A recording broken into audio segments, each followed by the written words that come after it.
Massimo Vidoni, Yes. aka the Truffleman. Good afternoon. Welcome to Tasty Humans. Here, powered by Watson at Media One Hotel, Dubai's best business, lifestyle, and entertainment venue.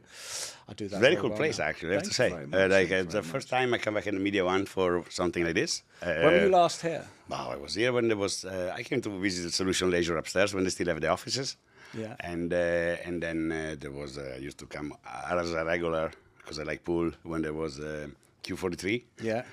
And then I went a couple of times to have meetings downstairs. Very cool place when you want to just meet people and they know and they're in Marina and easy to come in and go in and out. So. Thank you very much for the endorsement. It's true. It's true. Prices are cool. It's always been already modern. Like, what is it, 10 years ago, 12 years ago when they opened? Yeah, I think it was 2009. 2009 they opened. I think it was 2009. Yeah, 2009. Yes, and Mark, the boss, has been here since 2012. That's it. Yeah, and then they opened Q43, I think 2013 or something like that. Yes, yeah. I came here. So I came here 2015, and my ex-wife was part of Solutions Leisure, and she was she was managing then. Yeah. So that was a they've good done bunch. well. Good They've bunch. done well. A good bunch, great bunch of venues. You know, colourful characters from top to bottom.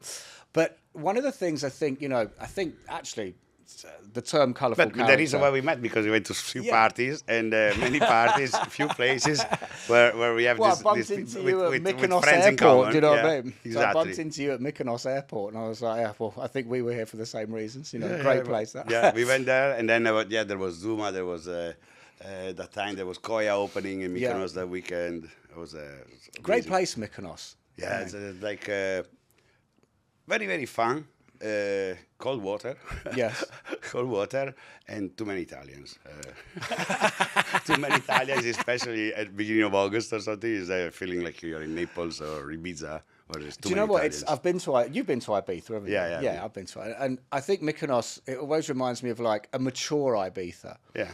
You know, where there is still the madness. There's some great venues, great clubs like Scorpio's is fantastic and stuff like that. Yeah. But those are amazing. There isn't I suppose, there isn't the English.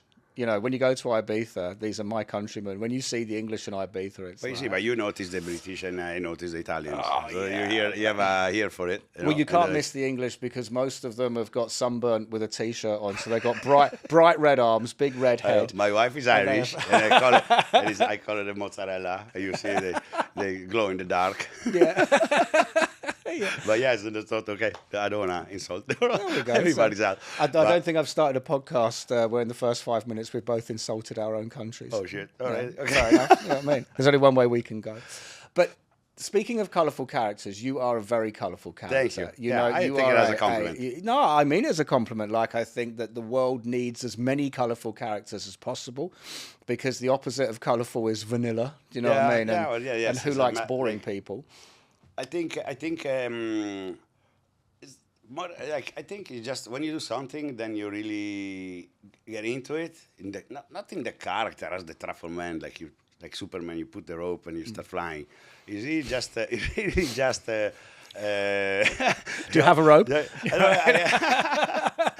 No, it started like a Truffleman started as a joke because when I started, I was always working with Caviar and Truffle, also in New York. I went to school in New York, and to make extra money, there was a restaurant called Da Silvano in 6th Avenue between Houston and Bleecker, and there was looking for an Italian waiter. And that time in 1992, when I went to New York, there was Europe was forming, so there was no Schengen, there was no treaty. You really it was very tough to get into the US and get a visa, especially a working visa. And when I went through the custom, they asked me what you're here for, and I just thought, I want to come and write a book. So they gave me 5-year visa, and I could also work. Oh wow! They were shocked by what I said. Oh no, I want to write a book. And so they give you a visa, like, I don't know. And that's all you said? I want to write a book. I want to write a book. I want to stay. I have money. I want to stay 2-3 months, but they give me a 5 years visa and working visa. So besides being a student, I could also do the waiter. So I went to the waiter, and that was shocking for me because I never done anything. I never worked in hospitality. But the place called Da Silvano and Bar Pitti, they give me 6 tables. Before I was the busboy for a week. Then I was pretty good with clicking with the client and making him feel comfortable. So, oh, you have panzanella. Oh, you have to try some Tuscany, amazing. So I was selling well the specials and everything. And over there, you were working for $2.75 with the hour wage. But I was making about Friday night, Saturday night, and Sunday brunch. I was making $2,000 to $2,500 in tips. In 1992? In 1992, which is more than a surgeon in Italy. Yeah, like yeah, $10,000 cash is really a lot of money. And so then you meet people. There was the actor Al Pacino, and over there I saw. Then they were selling truffle for $100 a gram. And I know in Italy it doesn't cost $100,000 a kilo, no. So I started to bring back some truffle. To sell it to the owner of Da Silvano. Then there was a Primavera, the Four Seasons. Then all the chefs start talking about, and I started smuggling. But how did you do that part? So just 1992, working in a restaurant. You've now sort of seen this opportunity. I say with opportunity, truffles. but then how, in New York, how old were you? I was I'm 56 now. Okay. So I was 21. Okay. I arrived in New York. I was in the Special Forces in the Italian Navy. Okay. I joined at 17, so I did 3.5 years. And when I was in Lebanon with the UNIFIL, Special Forces there, I watched the movie Wall Street. And the movie Wall Street, they give you the opportunity. Everybody can be a broker. Now in Italy, I don't know in England, okay, but in Italy you grow with this. You can dream, you can do whatever you want. It's not like that in Italy. If you want to be an astronaut, I couldn't dream to be an astronaut because we couldn't go on the moon. England's the same. Okay, you know, so England was the same, like yeah. so the thing then they pump up the kids that you can be everything you want is really something American. American dream, you can really do whatever. In Italy, you're more focused or something like. It's just a dream. It's just a dream. It's just not for you. Okay, so but Wall Street, for example, was something where you can see. Then, okay, if you're a salesperson, if you're a fisherman, you go out and fish. You go for trout. You can catch 5 trout in an hour, in 10 minutes, or in 5 days. If you make a living out of it, you stay to be a fisherman. Otherwise, you change job. Say in New York, you could try to be a musician, a DJ, a waiter. You can try many kind of jobs. You have the opportunity to try. Where in Italy, you start a job and you keep the job. You never change. I mean, at least that time. My father never changed his job. My mother opened up a hunting and fishing store and kept that way until she retired. You don't have many people that does many kind of different jobs. Like there is no mobility, okay? So because there is no incentive and you cannot get fired, all these things. So everybody has their job and they keep it until. I suppose because if you can't get fired, then. but that's the thing. Like the threat or the fear of losing your job is goes down because if I run 10 kilometers faster than you in America, after 10 days I'm 100 kilometers ahead. Yeah. In Italy, you are at the same point, you get the same salary. So at the end, you start to. Yeah, it doesn't matter how fast you run, we still get Plus, the same other stuff. people start to poke your wheels. Yeah, no, I get you. And you start to not to run anymore. So in America, the fact of Wall Street, then the more shares you sell, selling something, then actually selling shares of IBM, you can buy at the same time, at the same price all over the world. So there is the guy that sells millions and the guy that sells 10,000. The only difference is him and his approach, his knowledge, or his network. So you're actually selling the same thing at the same time with the same price. Yeah. So that's very competitive. It's like if you think about selling stocks. So I say, okay, I want to be a broker. So so I applied to NYU to do a course of business management and they accept me. So I went to NYU to do a course to become a broker. I passed my Series 7. And before I went to work for Merrill Lynch, that week when I went in the office for the interview, they fired 300 people in front of me. And that's the reality that you don't have in Italy. There are jobs available then. Yeah, they are because they were firing a lot of people, and I saw guys like I was 21, and I saw people like 40, 50, 55 with kids with their box, they give you the pig slip. Yeah. And they say, okay, you have 3 months pay. Here's your 3 months pay. Goodbye. Here's the box. We told you the security block you at the entrance of the building. They come down with your box, and that's it. And what did you feel when you were watching? No, when you see that, when they say like, well, like. And you're 21, or like this is like tougher. I thought this is also the other side of the medal of the movie. And you see But also when I was 21, I'm from a little town called Pordenone. It's a 50,000 village town, you call it. It's between Venice and Trieste, so it's like northeast of Italy. In an hour I'm in Austria, and in an hour I was in Yugoslavia, which now is Slovenia and Croatia, and still close to Venice. So it's it's a very good, it's a country where there is full of vineyard, so there is wine, there is grappa, prosciutto, and there is a country, it's a town that is also very industrial. There is Zanussi, Zoppas, Rex, are big manufacturing. And everybody's like pretty middle, what you call middle class. There is when I was going to school, there was not the poor kids, the rich kids. We were all going the same place. I mean, somebody weird was somebody maybe he's a Jehovah's Witness or his parents are divorced. That was the difference. There was not much. We were all doing the same things. It was there was a middle class town where everybody does their own things and everybody's happy with their job. So if you find a cool job, good for you. Yeah. And you were like, but you want more. I don't know. I never wanted to. I never felt that was my style. The way I was ending up, probably in the fishing store, the fisherman store of my mother, and selling to the people. Did you travel with the military then? Yes. I went. Do you I was think in that Italy. opened up your open up to the world, and you were like, because we actually came in the Hormuz Strait with the minesweeper. I was on a minesweeper, so that time there was that time was but I was well paid. It was like $7,000 I was getting paid a month, which is for the Italian standard is a lot, and there was still the lira, so it was like 2,000 the exchange, and traveling with the Navy was good because. You meet a different reality. Yeah, that's opened up my mind a lot. And also, I recognize that the Italian Navy is like Lake Michigan Coast Guard. Respect, the British Navy or the American Navy. They're really more scary and focused. Okay. or I think it takes more balls to attack another country than to defend your own.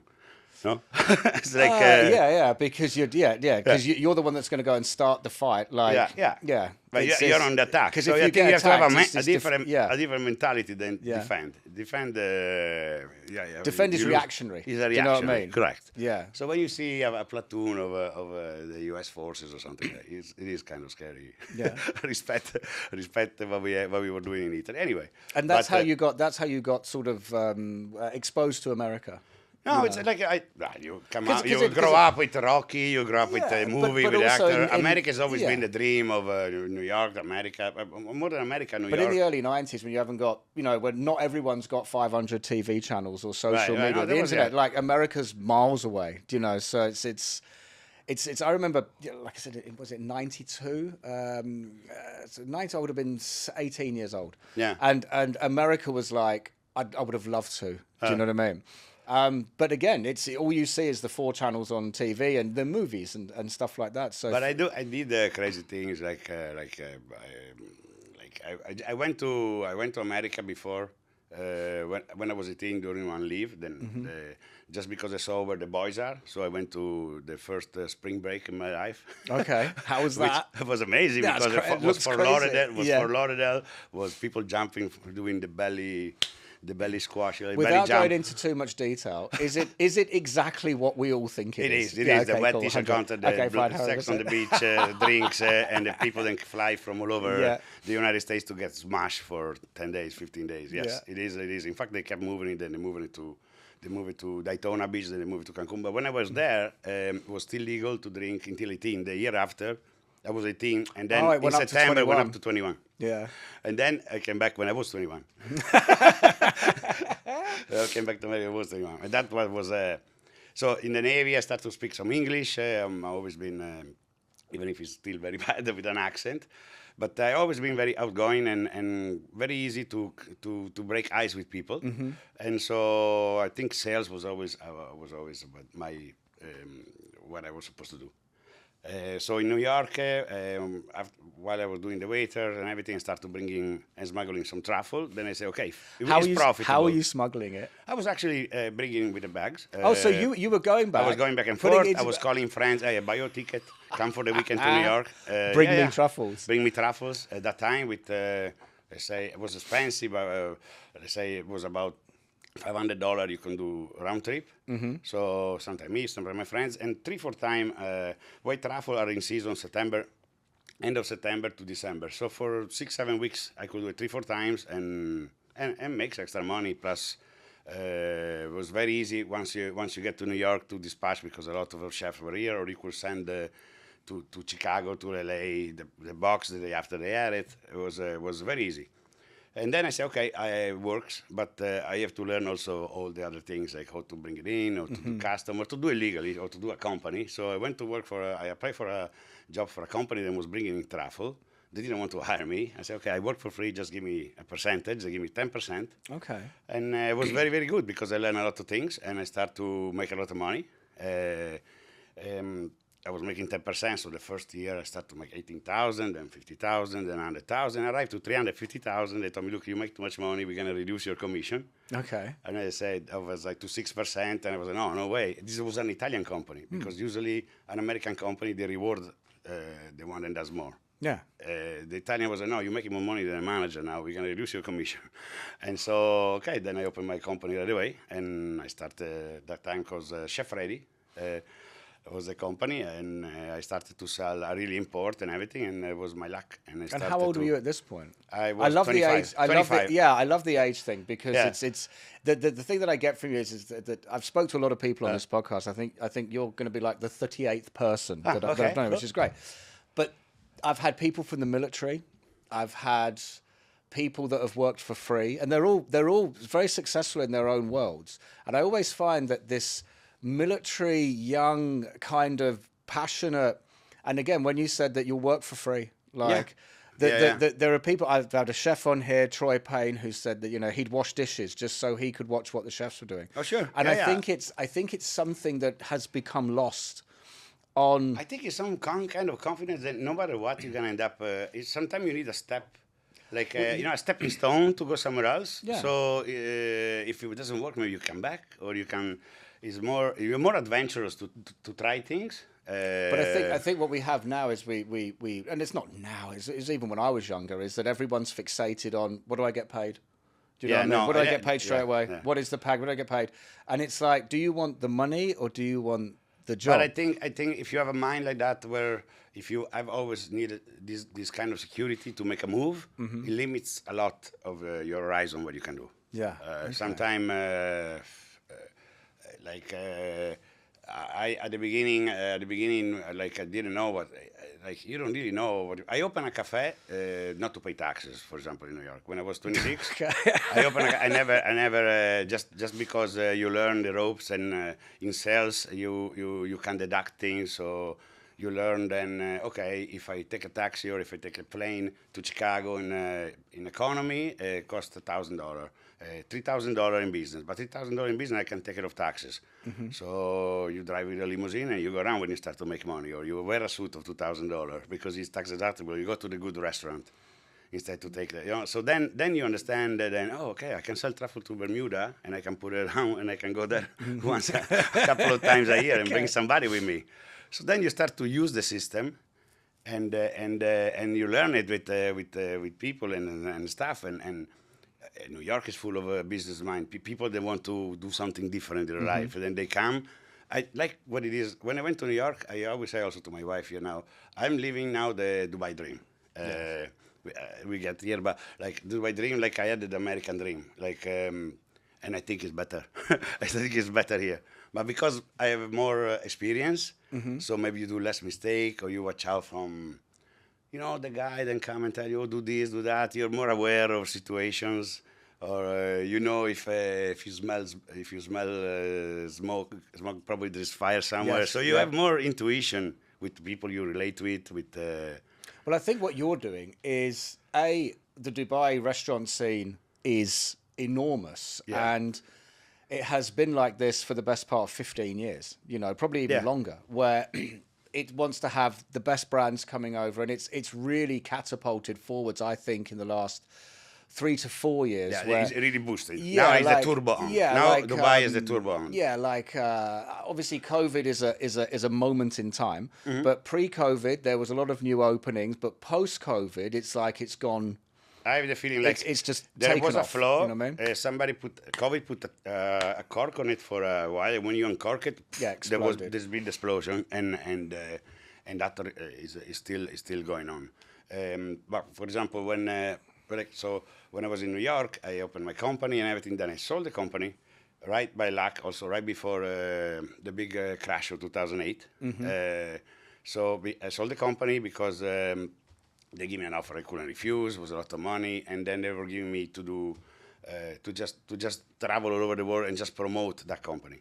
So sold the company, a lot of money. Couple of $1 million for me that time was a lot of money. So I said I go back to Europe. It's still a lot of money, by the way. Yeah, okay. Okay. Sorry, No, Dubai mix you up, you know. I respect that massively. Do you know what I mean? In the sense that time, a couple of $1 million in cash, you can go back to Europe. Yeah. Do whatever I want, no problem. I have my wife, which was my third wife. Still my third wife. The first wife was American, the second one Brazilian. This one is Irish, and I'm moving toward Asia probably. You know that. No, Sorry. No, I started from but no, we always joke about it. There's no edits in this podcast. It's okay. I don't care. I was always joke with my wife. You never know. You never know. I I've met your wife a end couple up of times, probably in Philippines or Thailand when I'm 70. You never know. So you be good. That's what I tell Sarah all the time. Sorry, Sarah. Superb. Okay, so let's get back on topic. Yeah, back on topic. So a couple of $1 million. Shut your company. Yeah. I'm in Europe, and I'm in Milan, and.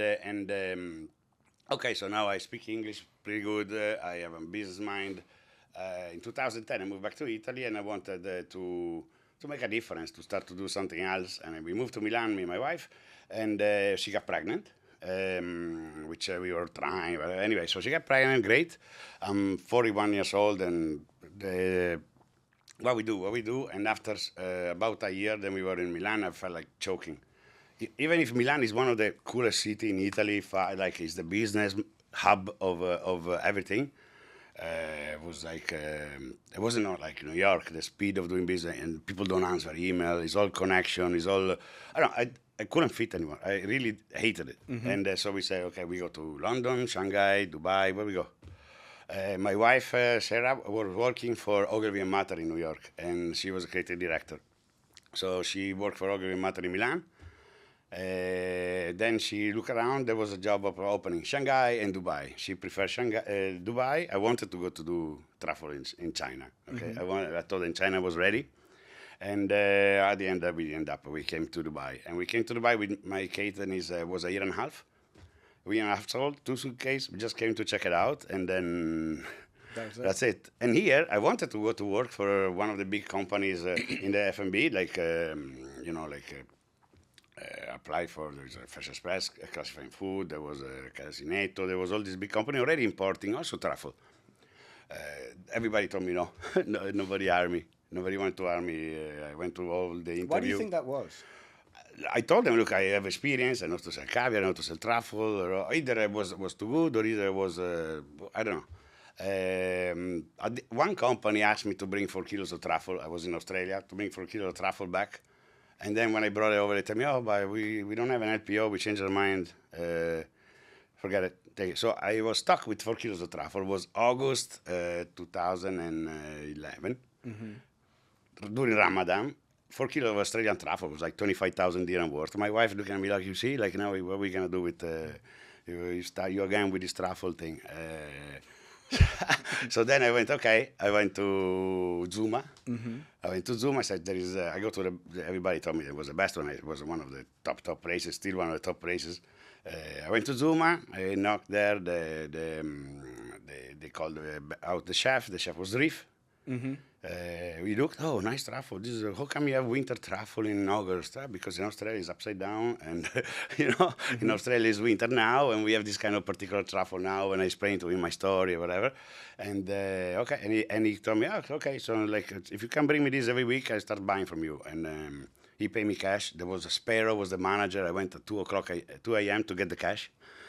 Ajax, then now is at the Arts Club. Was the manager, and then they took me to LPM. Yeah. LPM, there was there was a chef team. Then now is then he did Bagatelle. There was all the other chefs. So I met. So I started to sell. In an hour, I sold the 4 kilos of truffle between Zuma, LPM, and Roberto's, which was right there. And okay, I went to Ras Al Khaimah, opened up a company. Yeah. The day after, and then why Ras Al Khaimah? Because I needed a visa. Okay. Because at the time, 13 years ago, it was kind of odd to have the wife with the visa and you getting the visa on the wife. Okay. Yes. Yeah. Probably. You had to have an NOC. Yeah. You have to have. It was not easy to become the wife sponsor you. Yes. Yeah. I get that. No, yeah. it was not as 1, 2, 3. We asked, but my visa was still in process. I remember I had to go. Me and my wife had the visa with my daughter, and I had to go. Plus, we were married in New York. We didn't have the correct stamp recognized by the embassy. Attestation. Yeah, attestation. Yeah, we didn't understand. Like, we didn't have the attestation, so. It was weird. At that time, you had to be married. But you remember to live together. Oh, yeah. When I came out of 2015, you had to be married if you wanted to live together. Yeah. Don't hold hands. All these things that have a lot of importance to them. They've slightly softened. But yes, it was to be like, together. You had to follow the rules. I had it, but just wasn't for some reason wasn't. Still now, when I get my golden visa, my wife had to get her own visa because still we didn't get the attestation. So you've still not got it done. I still my daughter has a golden visa and my wife doesn't. So there's nothing. Yeah, we never got to do this attestation. Really. And so to make it sure, I'm losing myself. So. I started a company, Ital Touch, and I started just with fresh truffle. So then I did 1 season. Then I started to go to get together. I opened the company in April 2012, Ital Touch. First Ras Al Khaimah because it was the cheapest, and I did it very fast. Then I opened in Dubai World Central, another company, still the same one. And then I wanted to close one, but here it's harder to close one than to open one. It's very tough to close a company, to change even a bank account or stuff. It was very, very, very more bureaucratic than now. So I opened in Dubai World Central, stayed with Ital Touch, and over there I had a little office, so I could hire people. So I had my first employee, which works still for me now. Yeah, that's cool. My first. The girl that was doing the invoices now is my finance manager. So I started with so two the people from the beginning are still here. Yeah. No, that's awesome. Yeah, I still have driver. Then I pay almost a lot of money because I give an increase every year instead to just maybe let them go and get somebody cheaper and change them all the time. But repaying loyalty. Because then, of course. Because like I was going to Europe up and down and everything. I needed also people that I could trust here, and I found really these guys. I couldn't do what I did if I didn't have. Here I don't have cousins, friends, whatever you can trust or keep the checkbook or something. You have to leave the checkbook with the signature on it. Yeah. You have to do these things before. Payment wasn't as easy as now. So if there is an emergency, you have to leave some cash. So the guy disappeared with cash and ran to India. I don't know what to do. Yes. Yeah. There was a lot of that going on a decade ago. But no, they always were good, and also they're very proud to work in the company. Now we are 33. So started Ital Touch. I started to do instead to go and buy products and just resell the products, truffle oil, truffle creams. I went and I said, okay, I want to make a standard better, higher quality than what I have here. So I went and I got a warehouse. I bought from people that failed in 2011. They failed. I bought some the machinery to bottle the oil, to do the thing, to the mixing, to do everything, and all the ingredient. And I made my creams, and everything is with my label, so with my brand. And I control from buying the truffle through producing the oil, the flow. So I don't have to, somebody give me cheaper oil or put something else and lower the quality without me knowing, because this is the only way that I can control what I'm doing. Okay, so I produce it and I bring it over. So doing all this step of a job all by myself, of course, it gives you more profitability, because instead to... So how hard do you work? Like, yeah. Because, I'm on overdrive all the time. Because you know what I was going to say to you is that, like, the whole, people talk about this, it's almost like a throwaway comment, where people talk about creating your own personal brand. Yeah. Right? Yeah. And this has all come along from Instagram and influencing and everything like this. But that time wasn't even Instagram, was even before Instagram. And I wanted to ask you, which is, as you said, you're 56, which puts you, what's that? 68. 8 years older than me, which means I even feel that Instagram and everything like that, I'm slightly out of touch with it. But for you to be even older than I, when it kind of took off, what was it you saw in that? Because I was in New York. I mean, I was in New York when AOL started. Yeah. To go online in New York, I could trade on Charles Schwab stock option put and calls by myself, when in Italy you cannot do. I mean, the people were still looking at the ticketer outside the outside the stores. You've always seen I've always been pretty good with this online. Thing. Facebook, for example, was amazing, because first, beside you get in contact with your old school friends, or you remember the birthday of your cousin, or the way you don't. You know, like But with Instagram, great for birthdays. Great for birthdays. Yeah. No, and also ex-girlfriend try to come back to you or something and jinx you, or commenting when you put a picture with a new girl. Yes. Those I was like, those was Facebook then. I love the other narrative that's going on through this because podcast. That was Facebook.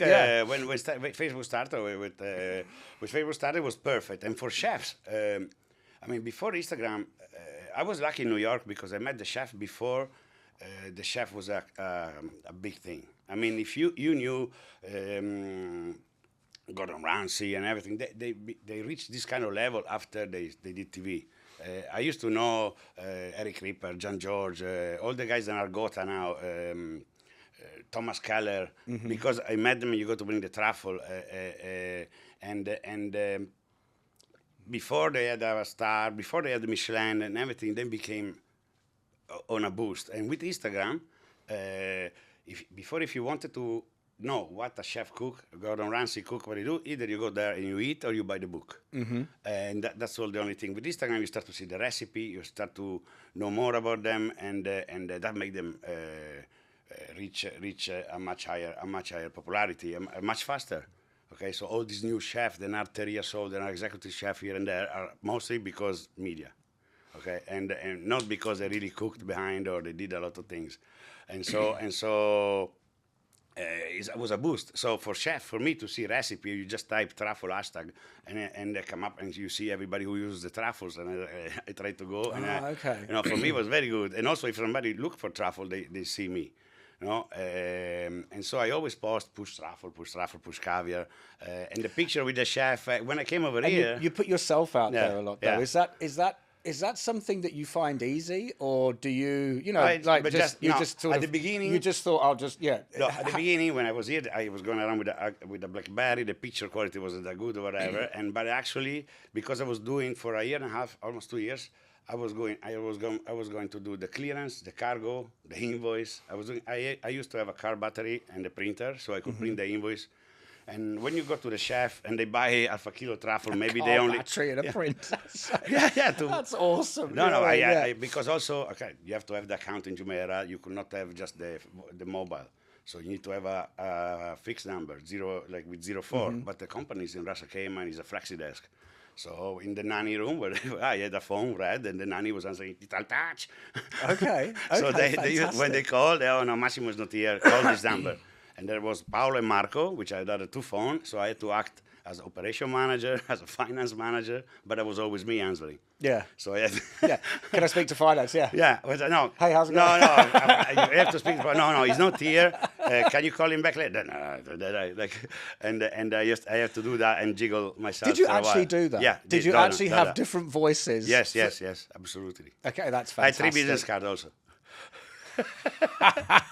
I still have it, but also when you go to deliver, remember going to deliver Bujarab. Once you selling just truffle, you arrive the Four Seasons or something, you just buy the car.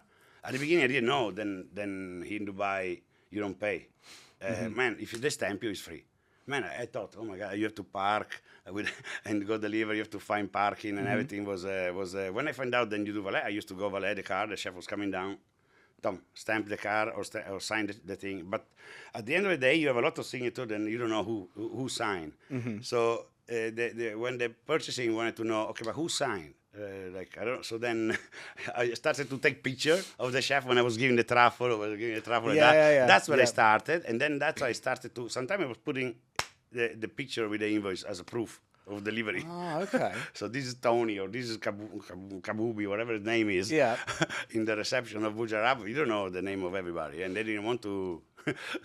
So that's how you just started taking pictures. That's how I started taking pictures. Then I started to put pictures together, and then I started to work. I started to put it on Instagram, truffle, and then that's it.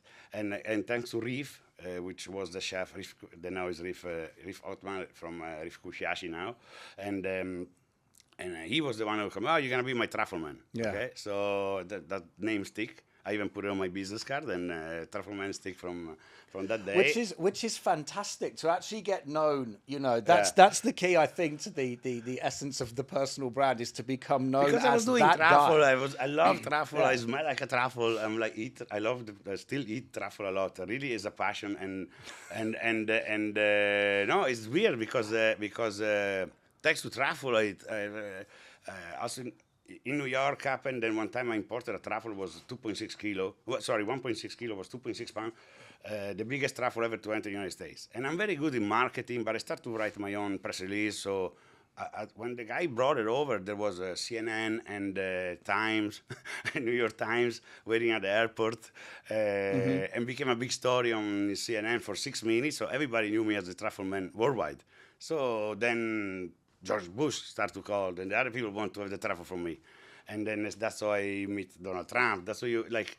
That's how you start to. Yeah, I've seen that's how you start to get I've seen Bloomberg birthday. They became mayor. I was there with the truffle shaving, like all these things, or the Oscar I was bringing to the Oscar the truffle. Because you have this talent, you do, and there was what was it? It was a few years ago when I think the UAE sent an astronaut into space. Yeah. There was, I think the UAE did that, didn't they? Yeah, but they're not an astronaut. They sent something where the UAE went into space, and it was like 24 hours later. You've released a video. It was like a window of a spaceship, and don't you come into it and you tell you like, just to let you know, there's no truffles on Mars, something like that. Yeah. Because I have this kind of sarcasm. I can also make fun of myself pretty easy. So I really don't like. Doesn't. I thought that was brilliant. I thought it was absolutely brilliant. Because the timing was like the whole thing was in the press, it was in the media. The next thing, there you are going, no truffle on Mars. Yeah, there was that thing. It's yes, it's no, so it fits me, and plus I think if you are really good at something, like it doesn't matter. I mean, I don't have to sell. I could also sell potatoes, bananas to the same chef. No, it doesn't appeal me as. What do you think the key is? What do you think the key is to selling something to somebody? Okay, for example, here in UAE, the company are very also like there is a lot of restaurants, there's a lot of companies that are specialized, but they all do the same things. Like every company does meat, fish, dairy, whatever, and maybe one is more focused on one kind of started with meat, but then at the end, because you go there to lower cost, you bring milk, you bring water, you bring potato, you bring. So you start, then you specialize in something. Then you get to that level to compete, you have to have everything else. And instead, I don't want to do that. I want to be, I mean, if I start to sell water, okay, maybe I'm successful selling water. Then I will have to have 300 trucks, selling water, 300, 600 people. I couldn't do that 10 years ago. So if you want to compete, bringing water, there is full of water also in my country. I can bring in water, but if I make $1,000 a container, how can I bring 1 container a month? Yeah. I have to bring 10 containers a month, 20 containers a month. To do that kind of logistic, I have to have 100 people. I don't have the muscle 12 years ago to hire 200 people. Don't have just the muscle. You're like a gangster. Yeah, muscle, the money. I don't have the capacity of turnover this kind of money to just make a 10% profit and the other one going to lower to 9 and then I have to go to 7. Because the numbers are very big. If you sell meat to Jumeirah, I don't know how many millions and millions of dollars are monthly. A lot. So it's a big game. You know? Truffle, everybody always thought then, it's very hard to handle. It has a 4 or 5 days expiry date. It loses 2 to 3% of their weight every day. So if you import 50 kilos, 1 kilo is lost. Okay. Every couple of days. So where it go? I'm sure then they don't. The accounting start to go nuts. When you have to tally up the weight loss, the different prices. They're not as prone to do that because it's very risky for them. So that one I'm good. That one I can beat them. That's my field. Okay. So same for the caviar.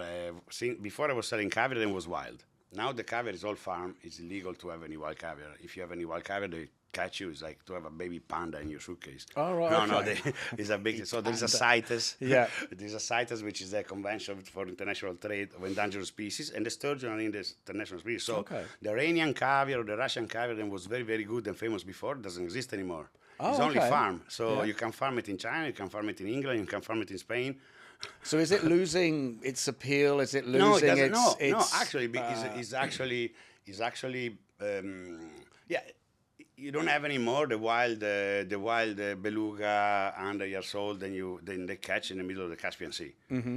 Because from when the USSR broke down, they all became a small country like Azerbaijan, Iran, but there was Iran and USSR. Then when the USSR broke down, there is Kazakhstan, Turkmenistan, Azerbaijan, all in the Caspian Sea. They all went and killed all the fish to get, like if it was a big pot of gold, they got all the gold as possible, faster, and that's what made the species become endangered. So the Russian caviar or the Iranian caviar actually it's hard, not hard to get. It's like they started to do this farming, but they started very late. The sturgeon, it takes 4 years to find out if it's a female or a male. Okay. So because it doesn't have a willy, it's internal. You have to put it up, and you have to do a sonogram and find out if it's a female or male. Once they find out it's a female, she survives until they make the eggs. It takes another 3 years. And if it's a male, cut that's it. Oh, right. So if you're a guy... if you're a guy, that's it. You have a short life. 4 years. Yeah. 4 years, 3 years, 4 years, depending on the species. And so they start farming it. And one of the first successful farm was in Italy. And I knew the owner, so I started to import that one. And the biggest successful farm is in China, where they produce about 65% of the world production. So even if you buy Iranian or some other farm, most of the time is repacked from China. Oh, so it's all made in China now. Yeah. They have, they build a dam, a big dam. They build a lake, then it's 570 square kilometer, very, very big. It's floating thing, so they produce about 180 tons, when instead all Italy produce 20. Wow. And they control, but the price went down. Now you can find caviar very cheap, like... That's what I was saying. Has it kind of... Yeah. Caviar was always... When I was younger, caviar was like... Yeah. In New York, I used to sell caviar at 50 grams. A 2 ounce tin, like a 50 gram tin of beluga was like $2,000. Yeah. So only few people... caviar and champagne was really... Now you can find... now with 200 dirham, you can buy a can of caviar. And with truffles? Truffle, no. Truffle is still... Truffle is still tough because... There is production of truffle. There is a white truffle you cannot produce, and black truffle you can farm it. White truffle are still nobody found a way of farming it. I mean, where you find truffle, you can still put more trees and try to make more truffle, but actually it's still something you have to hunt. You have to train the dog, like you have to train to find drugs or money at the airport. You have to train the dog to find truffle. Otherwise, they will not find it. So it's very tough. It's very hard to find it. You really have to go. The truffle hunter really have to go find it. So how was it first? I'm going to let you into a little secret. Yeah. Right. I am an F&B person. Please don't be offended. Yeah. I hate it. You don't I like truffle? can't stand truffle. Like and you know what the I thing don't is? know. Maybe you never had the real. You had the real one. No, it's the smell, it's the taste. I'm not a cheese fan. Like anything that's very strong fan. The only other person I know that dislikes truffle is Sasha's wife, Michelle. Yeah, Michelle. Where Yeah. we had a great conversation about why does everyone love this. But there is people. It's just some the white truffle.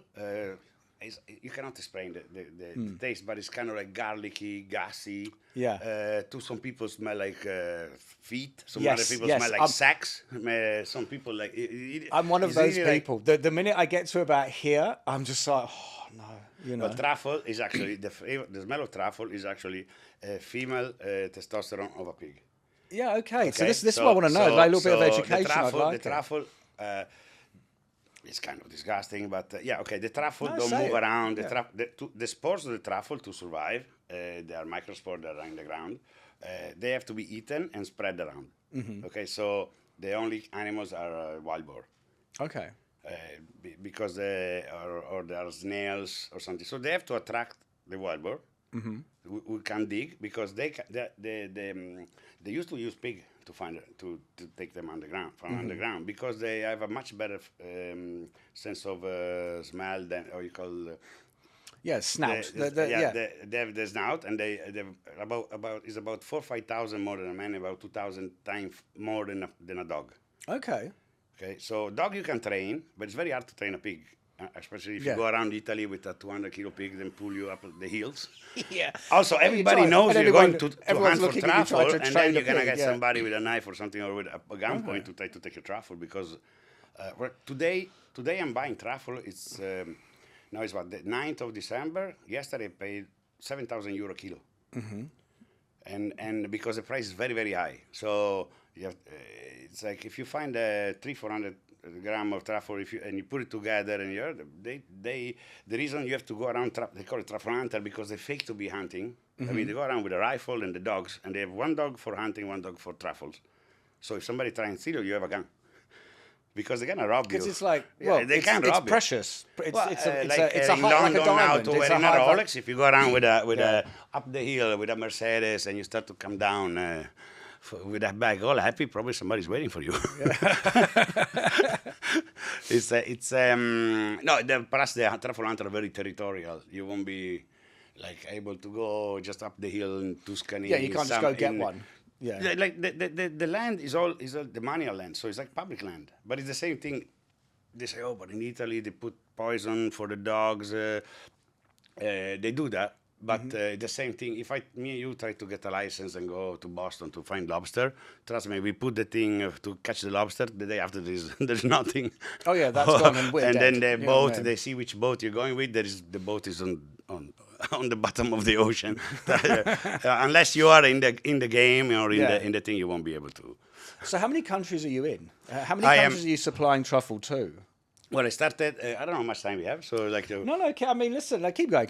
So, for example, my luck has been then being passionate and everything. I've been very successful with the restaurant in Dubai. I was the only one really doing just truffle. So, but plus you have to be always keep your promises. I never been cheaper than other people, but always have the top quality. That one I always focus on that. So. I'm a bit more expensive, or maybe more expensive than somebody else, but maybe somebody else then on New Year's Eve leave you without truffle, or the truffle are crap, or they if you have 1 kilo today, you want another 200 grams the day after, they don't, because they have to reorder, because they only work on pre-order. I always have stock in my, I risk, because I have always my stock, but I know I keep growing, and so I'm very good at that. I found really something that I'm really good and I enjoy, and it doesn't feel like a job. I wanted to ask, sort of, because yes, we're coming towards So what it. happened is then I started 12 years ago. Kept growing, and then 2 years ago I've been approached by Transmed, which is multinational, is privately owned, but they are in Saudi. Because I was starting to sell in Saudi, so Riyadh started to open. They opened Cipriani. They opened many other restaurants in sister restaurant of Dubai, and they wanted to have the same product. Korea opened up, so all the products, all the kind here, then they're using the same truffle oil, truffle cream, tartufino, the stuff. Then are the base because not just fresh truffle. You have to you put together different ingredients to make a special dish. Okay, so each chef can play with the truffle butter or the juice or something. Some like the truffle oil, some don't, and they come up with their own interpretation of how the dish want. And then the great thing here is then you don't find only the French or Italian, then do it by the book like supposed to be because they learn. Here you have the Indian guy that put it in pani puri with some cream. You have the guy that does it on sushi. There's the guys that put it on tartar.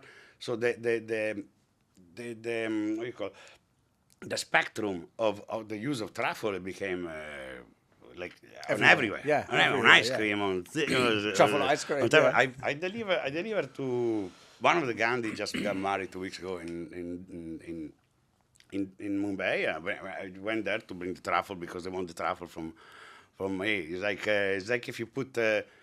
At the end, I'm selling a potato. It's like a banana chiquita, chiquita on the banana. You put a brand on a potato. Okay? How do you like to eat it? What's your favourite? So as sort of because this has been the fastest 45 minutes. Oh, sorry. No, it's awesome. Absolutely. It's beautiful. I think it's fantastic. I went to sleep 6 a.m. last night because I was up in F1. F1, like. Hopping from a boat to another. Listen, like I say, the purpose of this podcast. But I get excited when you talk about truffle. I get hyper. Sorry. No, please don't apologize. No. The purpose of the podcast is to see the people, like who the Truffleman is. My eyes start sparkling. Fantastic. Do you know what I mean? But so sort of how do you like to eat it? You know, like I like to have a breakfast champion. For me, is like sunny side up eggs with fresh white truffle on it. That truffle or black truffle. That one to me is. Easy, simple. Even my mate can do it without. I just shave the truffle, and that's the best way. I like pasta. I like it on sushi. I like it on tartar. But yeah, mostly like if you come to my house, we do a barbecue, and then you start shaving truffle on top of some wagyu. It's like that's I love. Fantastic. But pasta because white truffle are very actually taste better. The flavor get enhanced when you use any kind of fat. So could be on foie gras, could be on any dairy, butter or cream. That will enhance the flavor and also will go on your taste buds easier. Yeah. No, because at the end the white truffle is only about the flavor. Truffles is the microspore. The reason why they have the shaver, then they cut a paper thin. Is not because there is a reason. If you chop a truffle like a black truffle, the spores you will have less surface. So if you cut the paper thin with a small truffle, you actually cover a bigger area. So with less slice, you can give way more flavor than if you just chop it up and you put it in a dish. Plus, if you warm up and you cook with the truffle, the little it is an alcohol, but not as booze. It's like alcohol, like volatile. Each time you slice, it's like to open the very little bottles. Then give the flavor. No, and that's the reason why white truffle are expensive because after 4 or 5 days, if you in contact with oxygen, it's like to leave in a bottle of perfume open. Okay. So it'll eventually die. It will go away, quickly. And then they become dehydrated, and there is like 80% water of a truffle. So the more you leave it, you have the specific weight goes down, and the flavor goes away. Wow. When instead of black truffle, you feel it all the time. You can freeze it; it's not a problem. So my last question. Yeah, sorry. No, don't apologize. No, listen. No, I start going on different routes because we were talking about Transvet. So to finish that. Go on. So 2 years ago, I closed also the Dubai Dream where I had this company, this great company called Transvet. Then came to me and why don't we partner and we don't do something where so you can also sell Saudi. The same way we do it here. We can copy paste the same company over there. So we started talking everything. So I sold 70% of my share of Italtouch to Transmed. I had my 2/3 exit, which kind of made my life much easier. The last 3 years, better. My wife doesn't break my balls about money anymore, so that's good. And also I still can concentrate and do different countries. Because we are more structured and organized. and also, like I say, more muscle to buy and sell and do things than I had before as a small company, where one mistake. I have 4 wheels. If one get flat, if I have to stop and fix it. If I have 2 have a problem, if all 3, oh my God. Yeah. Now I have an 18-wheeler. If 2, 3 wheels, even every day start to pop, I still can run. Fantastic. That's my analogy. So what's coming next? Well, no, I want to do Asia.